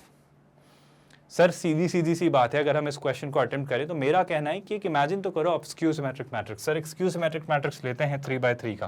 I repeat my statement, sir एक स्क्यू सिमेट्रिक मैट्रिक्स लेते हैं। चलो पहले एक मुझे बताओ, एक अगर मैंने सर स्क्यू सिमेट्रिक मैट्रिक्स लिया 1/1 का, सो अगर एक ऑर्डर 1 का स्क्यू सिमेट्रिक मैट्रिक्स है तो सर हम जानते हैं उसमें तो क्या होगा, एक ही डायगोनल है, एक ही एलिमेंट है, तो वो एलिमेंट क्या होना चाहिए 0, क्योंकि स्क्यू सिमेट्रिक मैट्रिक्स में डायगोनल एलिमेंट 0 होते हैं। ठीक है सर। सर एक और स्क्यू सिमेट्रिक मैट्रिक्स लेते हैं 2/2 का, एक और स्क्यू सिमेट्रिक मैट्रिक्स लेते हैं 2/2 का। सर इसमें क्या, बहुत ध्यान सुनिएगा सर, अगर ये स्क्यू सिमेट्रिक मैट्रिक्स है 2/2 का तो यहाँ पे क्या होगा, बहुत ध्यान से सुना स्टूडेंट। सर पहली बात तो स्क्यू सिमेट्रिक मैट्रिक्स है तो डायगोनल एलिमेंट 0 होंगे, और यहाँ पे जो एलिमेंट्स होंगे बचे हुए वो पेयर वाइज एक दूसरे के नेगेटिव होंगे। मतलब सर मान लो अगर ये है x तो ये क्या होगा -x। क्या ये पॉइंट आप समझ पाए? और अगर मुझसे इसका डिटर्मिनेंट पूछा जाता, इस x का डिटर्मिनेंट पूछा जाता तो मैं कहता 0। लेकिन अगर मुझसे कोई इसका डिटर्मिनेंट पूछता तो मैं क्या कहता, सुनिए ध्यान से, अगर इस y का कोई मुझसे डिटर्मिनेंट पूछता, अगर इस y का मुझसे कोई भी डिटर्मिनेंट पूछता तो मैं कहता कि sir of course 0 × 0 minus x into -x, that's -x square, and minus of -x square will give you +x square। क्या आपको थोड़ा बहुत कुछ समझ आ रहा है? सर ये कभी 0 है कभी कुछ और है, ठीक है। अब हम 3 पर बात करते हैं। 3 पे क्या हो रहा है उसको ध्यान से सुनिएगा। सर अगर मैंने ऑर्डर 3 का एक डिटर्मिनेंट लिया, एक मैट्रिक्स लिया ऑर्डर 3 का, जिसे मैं z से डिनोट कर दे रहा हूँ। I hope this doesn't confuse anyone at all. अब सर मान लो एक मैट्रिक्स है आपके पास, z के बजाय, जनरली z कॉम्प्लेक्स नंबर के लिए रिजर्व्ड है और आप अननेसेसरीली कंफ्यूज ना हो, मतलब हर्मिटन स्क्यू हर्मिटन की तरफ ना चले जाओ, इसलिए मैं अवॉइड कर रहा हूँ। तो मान लो एक मैट्रिक्स है ए, है ना। सर पहली बात तो एक स्क्यू सिमेट्रिक मैट्रिक्स है तो स्क्यू सिमेट्रिक मैट्रिक्स में सर हमें एक बात तो बहुत अच्छे से पता है कि सर डायगोनल के एलिमेंट्स 0 होते हैं, ठीक है। और क्या होता है, और बहुत ज़रूरी बात ये पता है कि सर अब जो वो पेयर वाइज हमारे एलिमेंट्स हैं वो एक दूसरे के नेगेटिव के इक्वल होते हैं। मतलब सर अगर ये मान लो स्मॉल a है तो ये माइनस a होगा, सर अगर ये b है तो ये माइनस b होगा, सर अगर ये माइनस c है तो ये प्लस c होगा। आई होप ये आपका स्क्यू सिमेट्रिक मैट्रिक्स होता है। आई होप ये परिभाषा बिल्कुल क्लियर से याद है। सर अगर ये एक स्क्यू सिमेट्रिक मैट्रिक्स है, किस ऑर्डर का, सर ऑर्डर 3 का। मैंने जानबूझकर नंबर्स नहीं लिए, कुछ रैंडम से वेरिएबल्स लिए, ताकि नंबर्स पे शायद आंसर कुछ भी आ सकता है, क्योंकि नंबर्स हैं। सर वेरिएबल्स पे तो चीज़ें एडजस्ट होंगी ना, वेरिएबल तो एक जेनरिक सा आइडिया देगा। अब मैं निकालना चाह रहा हूँ determinant of A. Sir thought क्या है, अप्रोच क्या है, मेरे ख्याल से आपको डिटर्मिनेंट लेना याद है स्टूडेंट्स। हमने डिटर्मिनेंट लेने की प्रोसेस जो सीखी थी, क्या आपको याद है, लास्ट लेक्चर में मैंने एक सुपरफिशियल ओवरव्यू आपको दिया था। खैर हमने अभी डिटर्मिनेंट एंड इट्स इवैल्यूएशन पूरे टॉपिक पर डिटेल में डिस्कशन नहीं किया है, मतलब बहुत ही अच्छा एक कॉम्प्रहेंसिव डिस्कशन नहीं किया है। मैंने आपको डिटर्मिनेंट तक बहुत क्लियरली नहीं बताया कि एग्जैक्टली होते क्या है, बस मैंने उसको इवैल्यूएट करने की एक शॉर्टकट, एक डायरेक्ट टेक्निक आपको एक सुपरफिशियली बताई थी कि देखो ऐसे सोच सकते हो। तो अभी उसी बारे में मैं बात करना चाह रहा हूँ, तो बहुत ध्यान सुनिएगा स्टूडेंट्स। अगर इस क्वेश्चन को हम निकालना चाहें तो मैं कह रहा हूँ सर मान लेते हैं इसे हम रो 1 के रिस्पेक्ट में एक्सपांड करते हैं। I am expanding it along with row 1। I hope आपको दिख रही है रो 1 यानी क्या, सर रो 1 यानी आपका ये वाला पार्ट। तो सर ये हमें हमारी रो 1 दिखाई दे रही है। अब रो 1 के अलॉन्ग एक्सपांड करने का मतलब क्या है, सर रो 1 के अलॉन्ग एक्सपांड करने का मतलब उसका पहला एलिमेंट उठा है 0, 0 इंटू। अब सर जैसे ही 0 दिखा, क्या कुछ सोचने की जरूरत है, क्योंकि 0 में कुछ भी मल्टीप्लाई होगा 0 ही होता रहने वाला है। बट फिर भी मैं आपको समझाने के लिए लिख देता हूँ कि यहाँ पर कौन से एलिमेंट्स आएंगे स्टूडेंट्स, बहुत ध्यान सुनिएगा। सर 0 के साथ जो एलिमेंट आएंगे वो होंगे, मतलब 0 के साथ मल्टीप्लाई आप करोगे कौन से एलिमेंट्स का डिटर्मिनेंट, 0 वाला कॉलम आप हटा देंगे और 0 वाली रो आप हटा देंगे। तो 0 वाला कॉलम और 0 वाली रो हटाई तो ये चारों एलिमेंट्स बचेंगे, जो कि क्या है सर, जो कि है 0 0 c and minus c। I hope किसी भी स्टूडेंट को कोई डाउट नहीं है और ये बात बहुत ही क्लियरली आसानी से अच्छे से समझ आई। अब क्या, अब सुनिएगा बहुत ध्यान से। सर ये कौन सा एलिमेंट है, फर्स्ट रो का फर्स्ट एलिमेंट है 1 1 1 1 यानी 1 + 1 इवन, और इवन यानी क्या, पॉजिटिव। सर ये है फर्स्ट रो का सेकेंड एलिमेंट 1 2 1 2 यानी 1 + 2 यानी 3 3 यानी ऑड। यानी अब जो इस माइनस ए के आगे मैं साइन यूज करूंगा वो होगा माइनस, और minus of minus A will make it plus A. Sir अब ए के लिए जो आप मैट्रिक्स लोगे, डिटर्मिनेंट लोगे, वो कौन सा लोगे, तो मेरे ख्याल से सर साफ है, ए वाली रो और ए वाला कॉलम, तो ये कॉलम और ये रो हटा देंगे तो बचेगा क्या, ए सी बी 0। क्या आपको बात समझ आई, तो सर यहाँ पर आपको मिलेगा ए सी एंड ऑफ कोर्स बी 0। क्या इस बात में कोई डाउट है स्टूडेंट्स, आई होप बड़ी सिंपल सी बात मैं कहना चाह रहा हूँ। अब क्या करेंगे सर, अब अगर आप ध्यान से देखें तो एक और टर्म मिलने वाली है माइनस बी। माइनस बी के लिए साइन क्या होगा, तो आई होप आप समझ पा रहे हो। आपके फर्स्ट रो का थर्ड एलिमेंट है 1 3 1 3 यानी 3 + 1 4 4 यानी इवन, इवन यानी आप यहाँ क्या यूज करेंगे सर, इवन यानी आप यहाँ यूज करेंगे प्लस साइन। और अगर ऑफ कोर्स आप जानना चाहें, समझना चाहें तो यहाँ क्या लिखा हुआ है माइनस बी, तो प्लस साइन ऑफ कोर्स करेंगे, लेकिन यहाँ पर क्या लिखा हुआ है माइनस बी, तो आप यहाँ लिख देंगे माइनस बी, और इसी के साथ आप क्या लिखेंगे, ये आपका डिटर्मिनेंट। ये कौन सा लेंगे सर, अगेन मुझे सिखाने की जरूरत नहीं है सर, माइनस बी वाला कॉलम हटा दीजिए, माइनस बी वाला कॉलम और माइनस बी वाली रो हटाइए, तो क्या बच जा रहा है सर, ये चारों चीजें बच जा रही हैं, ए 0 बी माइनस सी, तो ये बच जा रहा है a 0 b and minus c. I hope आप डिटर्मिनेंट निकालना सीख पा रहे हो, और 3/3 मैट्रिक्स में उसका डिटर्मिनेंट कैसे हम इवैल्यूएट करेंगे उस पर आपको एक अच्छी अंडरस्टैंडिंग डेवलप हो रही है। सर अब क्या, मेरे ख्याल से सर ये कुछ भी आता है, वैसे क्या आता है ये सोच के देखो, 0 × 0 minus minus c square and plus c square, 0 × c square would make it 0। जैसे ये 0 दिखता है ये सोचना does not make any sense, तो पहले तो ये क्या मिल जा रहा है 0, और आगे सुनिएगा students, sir a × 0 0 b × c b c but with a negative sign. I hope आप समझ पा रहे हो, 0 माइनस बी सी, और a को माइनस बी से मल्टीप्लाई किया तो बन जाएगा minus a b c. I hope यहाँ तक कोई डाउट नहीं है। अब क्या सर, अगेन अगर आप सोचे आगे तो सुनिएगा, a × minus c minus a c minus 0 × b 0 minus a c minus 0 यानी क्या बचा, माइनस ए सी, और माइनस ए सी को माइनस बी से मल्टीप्लाई किया तो सर ये बन जाना है प्लस ए बी सी। और अगर मैं थोड़ा सा ध्यान से ऑब्जर्व करके कुछ कहना चाहूँ तो सर डिटर्मिनेंट ऑफ ए जो निकल कर आ रहा है उसके बारे में क्या आपको कुछ नज़र आ रहा है, सर ये दोनों कैंसिल हो जा रहे हैं, और यहाँ से मैं बहुत ही क्रूशियल सी बात कह सकता हूँ कि सर अगर आप निकालते हैं डिटर्मिनेंट ऑफ ए तो ये हमेशा क्या होगा, ये हमेशा 0 ही होगा। ये क्यों 0 है, कैसे 0 है, इस बारे में मैं डिटेल में डिस्कशन करूंगा डिटर्मिनेंट्स एंड इवैल्यूएशन की टेक्निक में, बट अभी फिलहाल एक छोटी सी बात में जो याद दिलाना चाह रहा हूँ वो ये कि अगर आपके पास कभी भी एक स्क्यू सिमेट्रिक मैट्रिक्स है, इस प्रॉपर्टी को याद रखिएगा स्टूडेंट्स, अगर आपके पास एक स्क्यू सिमेट्रिक मैट्रिक्स है, बहुत ध्यान से सुनिएगा स्टूडेंट्स, और उसका जो ऑर्डर है, अगर उसका ऑर्डर जो है वो है ऑड, उसका ऑर्डर ऑड है, मतलब समझिएगा स्टूडेंट, देखो जैसे यहाँ पे ऑर्डर था 1/1, जैसे यहाँ पे ऑर्डर था 3/3। अगर एक skew symmetric matrix odd order का है तो उसका जो डिटर्मिनेंट होता है, उस मैट्रिक्स का जो डिटर्मिनेंट होता है वो हमेशा 0 होता है। ये प्रॉपर्टी क्या आप सभी लोग याद रखेंगे? खैर इस प्रॉपर्टी को डिटेल में इसके लॉजिकल एक्सप्लेनेशन के साथ हम पढ़ेंगे, डिटर्मिनेंट्स एंड इवैल्यूएशन की टेक्निक्स पढ़ते वक्त, उसकी प्रॉपर्टी पढ़ते वक्त।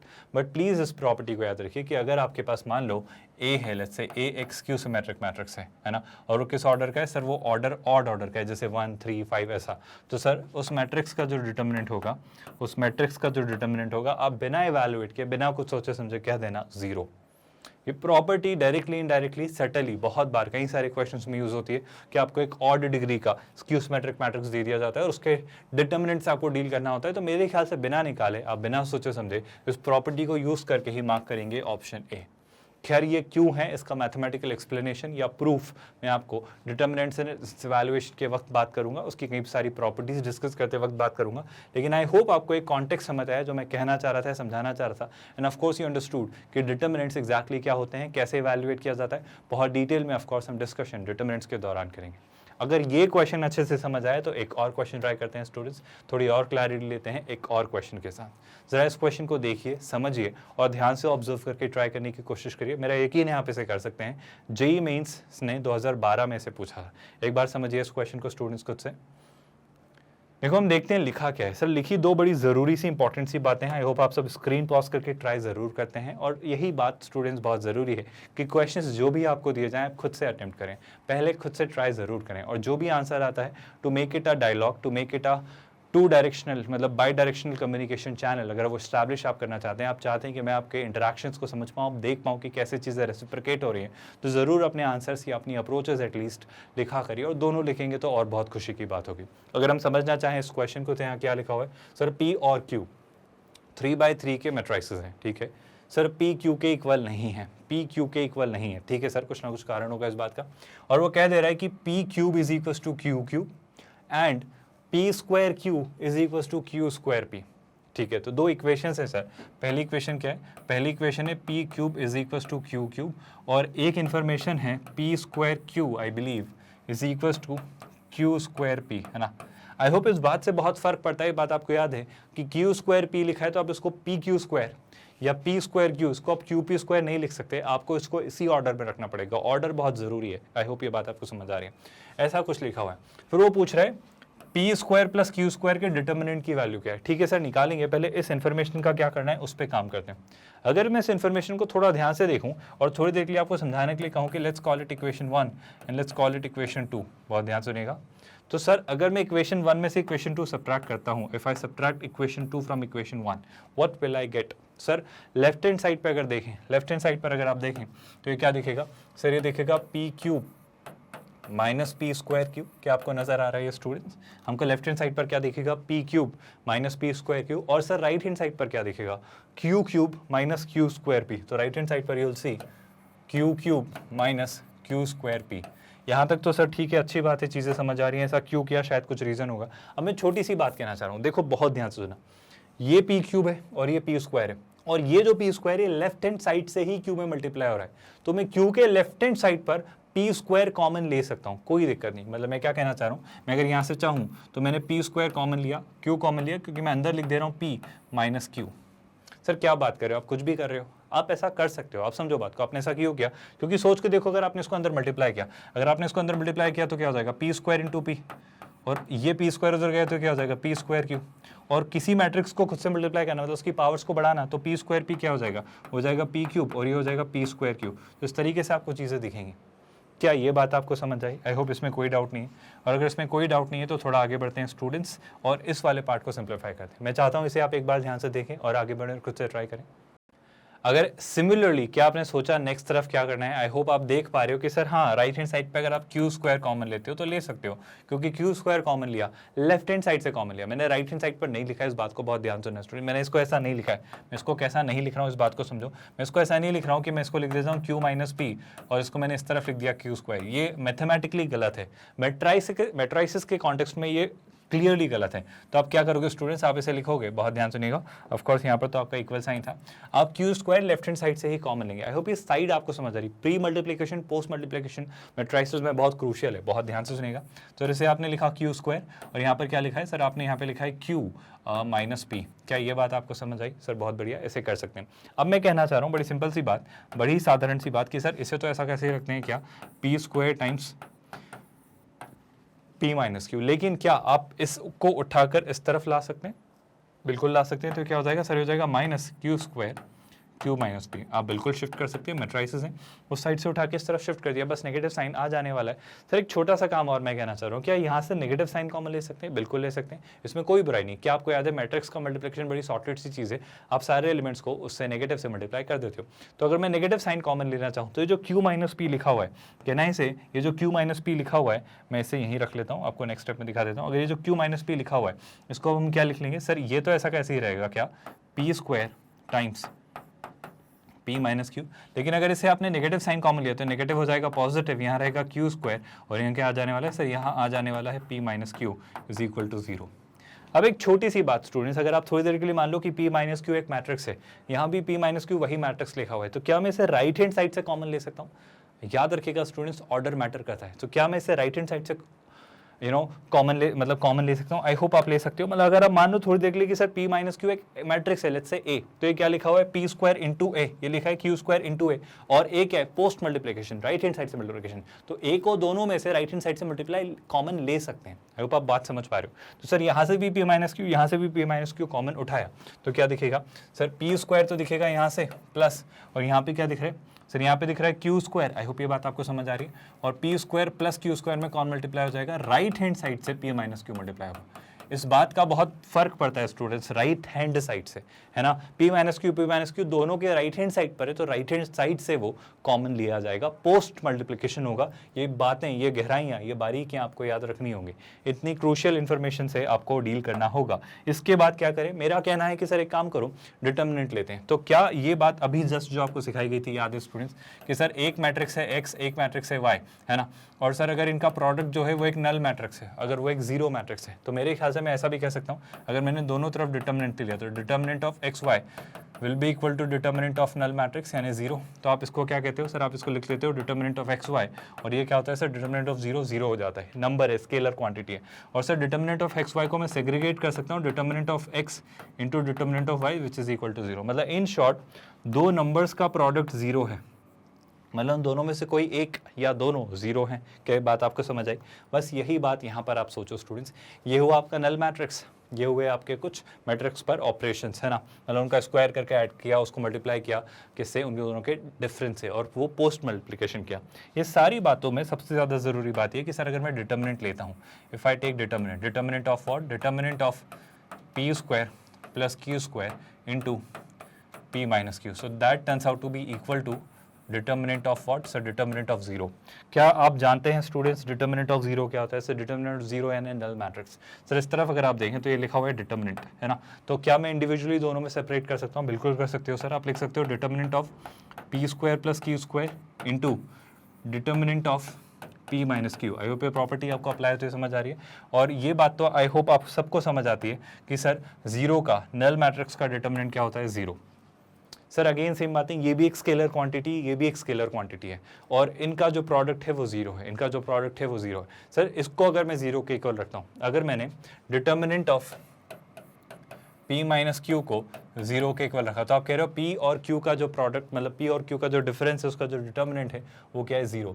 सर P और Q का डिफरेंस अगर 0 है, P और Q का डिफरेंस अगर 0 है, आप खुद सोच के देखो ना स्टूडेंट्स, दो मैट्रिसेस के डिफरेंस को आप नल बना दे रहे हो, तो ये तभी हो सकता है जब क्या हो, वो दोनों इक्वल हो। पर सर P और Q तो इक्वल है नहीं, P और Q तो इक्वल है नहीं। अगर P और Q इक्वल नहीं है तो क्या ट्रू होगा सर? उस केस में ट्रू होगा कि ये तो 0 होने से रहा, ये तो 0 हो नहीं रहा है, तो 0 होना किसको होगा sir? P square plus Q square को। क्या आपको उस क्लू का इंपॉर्टेंट सिग्निफिकेंस समझ आ रहा है? तो बेशक सर अब जो बच जा रहा है आपके पास वो ये कि आपका P square plus q square का डिटर्मिनेंट जो होगा वो 0 होना तय है। क्या ये बात आपको समझ आई? आई होप इसमें कोई डाउट नहीं है। और जैसे ही P square plus q square का डिटर्मिनेंट 0 हुआ, क्या मैं कहूँ कि हमने आंसर इवैल्यूएट कर लिया? बिल्कुल सर, यही तो पूछा जा रहा था आपसे, यही तो पूछा था। Determinant of p square plus q square, मतलब वो आपसे क्या पूछ रहा था? वो आपसे यही तो जानना चाह रहा था, determinant of p square plus q square, वो यही तो पूछ रहा था आपसे, और आपने निकाल लिया। ये कितना आ रहा है स्टूडेंट? सर ये क्लियरली 0 आ रहा है। 0 यानी कौन सा ऑप्शन मार्क करेंगे स्टूडेंट? सर 0 यानी मार्क करेंगे option C. Did you realise IIT JEE mains और एडवांस बहुत टफ एग्जाम नहीं है अगर आपको बेसिक्स पता है, अगर आपको कंसेप्ट्स पता है, अगर आपने चीज़ें अच्छे से पढ़ी हैं, आपने अगर इनसाइट्स को अच्छे से सीखा है, तो बेशक आप अपनी इन्फॉर्मेशन के बेसिस पे उसे इंटेलिजेंस में कन्वर्ट करके लॉजिकली आंसर्स फिगर आउट कर सकते हैं। बहुत टफ या चैलेंजिंग टास्क ये नहीं होगा। आई होप ये क्वेश्चन अच्छे से समझ आया। मैट्रिक्स के इंपॉर्टेंस अभी जो हमने चीज़ें सीखी वो ये, मैट्रिक्स के टाइप्स हमने शुरुआत में पढ़े थे, फिर मैट्रिक्स के ऑपरेशन सीखे। 3 major operation, addition, subtraction and multiplication. Matrix के स्केलर से मल्टीप्लिकेशन और मैट्रिक्स का मैट्रिक्स से मल्टीप्लिकेशन, बहुत क्रूशियल सी बात है। डिटर्मिनेंट का एक सुपरफिशियल ओवरव्यू लिया, जो कि अब हम डिटेल में नेक्स्ट चैप्टर में पढ़ेंगे। जो नेक्स्ट चैप्टर आपका आएगा स्टूडेंट्स, उसमें हम यही पढ़ेंगे, डिटर्मिनेंट्स और उसके टाइप्स और उसके इवैल्यूएशन के बारे में बात करेंगे। एंड ऑफ कोर्स एक और खास और एक और बहुत ज़रूरी बात कि उससे रिलेटेड प्रॉपर्टीज़ भी हम एक्सप्लोर करेंगे। बट अभी तक जो हमने सीखा वो ये कि हमने टाइप्स ऑफ मैट्रिसेस पढ़े on the basis of operations as well. I hope ये सारे टाइप्स आपको अच्छे से याद हैं और उन पर बेस्ड कुछ क्वेश्चंस के थ्रू एक अच्छी अंडरस्टैंडिंग हमने डेवलप करने की कोशिश की। तो नेक्स्ट लेक्चर जो होगा स्टूडेंट्स वो इसी पर बेस्ड होगा कि अब हम डिटर्मिनेंट्स और उसके टाइप्स को इवैल्यूएट करें और उन्हें अच्छे से समझें, सीखें और उसे देखें। आई होप आज के लेक्चर में यहाँ तक कोई डाउट नहीं है। मैट्रिसेस के टाइप्स वगैरह सब कुछ आपको क्लियर है, मैट्रिसेस के ऑपरेशंस क्लियर हैं और ये जो हमने क्वेश्चंस किए इनमें किसी में भी कोई डाउट नहीं है। ये बहुत ज़रूरी और बहुत क्रूशियल सी बात है स्टूडेंट, जो मैं आप सभी से डिस्कस करना चाहूँगा। बहुत ध्यान से सुनिएगा स्टूडेंट्स। हमारा जो प्लेटफॉर्म है that is Magnet Brains IIT JEE NEET का है, जो अगर मैं स्पेसिफिकली इसकी बात करूँ तो हमारा जो चैनल है बेसिकली ऑलमोस्ट हर सेक्टर हर सेगमेंट में आपको free of cost quality education provide करता है। मतलब आप हमारे लेक्चर्स पूरे तरीके से, पूरा प्रोग्राम, पूरा कोर्स फ्री ऑफ कॉस्ट देख सकते हैं, चाहे तो यूट्यूब पर या फिर आप चाहें तो एंड्रॉइड एप्लीकेशन पर या फिर आप चाहें तो हमारी वेबसाइट एक्सेस कर सकते हैं। जहाँ भी आपको कन्वीनियंट लगे, चीज़ें हर जगह सिस्टमैटिकली ऑर्गेनाइज्ड मैनर में अरेंज्ड है, मतलब सब कुछ आपको प्रॉपर्ली एक्सेसिबल होगा। पूरा 100% course and it is 100% free, मतलब absolutely zero cost, absolutely no cost.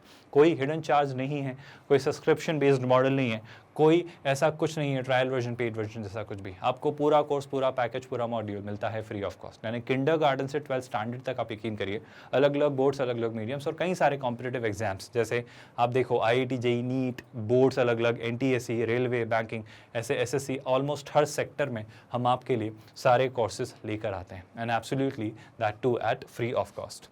और आई होप इनको देखकर आप ये फील कर पा रहे होंगे, इन लेक्चर्स को देख के, कि हम क्वालिटी से कॉम्प्रोमाइज़ नहीं कर रहे हैं। We are ensuring high quality education, जो कि आप खुद इन लेक्चर्स के दौरान क्वेश्चंस को देखकर, प्रॉब्लम्स को देखकर, ट्रेनिंग को देखकर फील कर रहे होंगे अपनी, है ना। तो ऑफकोर्स ये इंश्योर किया जा रहा है। और हमारा जो चैनल है स्टूडेंट्स यूट्यूब, हमारा जो मैग्नेट ब्रेन्स का आईआईटी जेईई का channel, that is Magnet Brains IIT JEE NEET, ये स्पेसिफिकली डेडिकेटेड चैनल है आपके आईआईटी जेईई नीट की प्रिपरेशन के लिए। यहाँ भी आपको चीज़ें डेडिकेटेडली इसी के लिए प्लेलिस्ट में प्रॉपर्ली ऑर्गेनाइज्ड मिलेंगी। अगर ये वीडियो से आपको हेल्प मिल रही है स्टूडेंट्स और आप काफ़ी कुछ सीख रहे हैं, तो उन्हें लाइक भी करिए, so that you also feel appreciated. इस चैनल को सब्सक्राइब करने से फ़ायदा ये होगा कि आप कोई भी अपडेट मिस नहीं करेंगे, आप हमेशा नोटिफाइड रहेंगे, आप हमेशा इन्फॉर्म रहेंगे, आपको हर चीज़ का अप्रेजल मिलता रहेगा कि हाँ ऐसा कुछ हुआ है।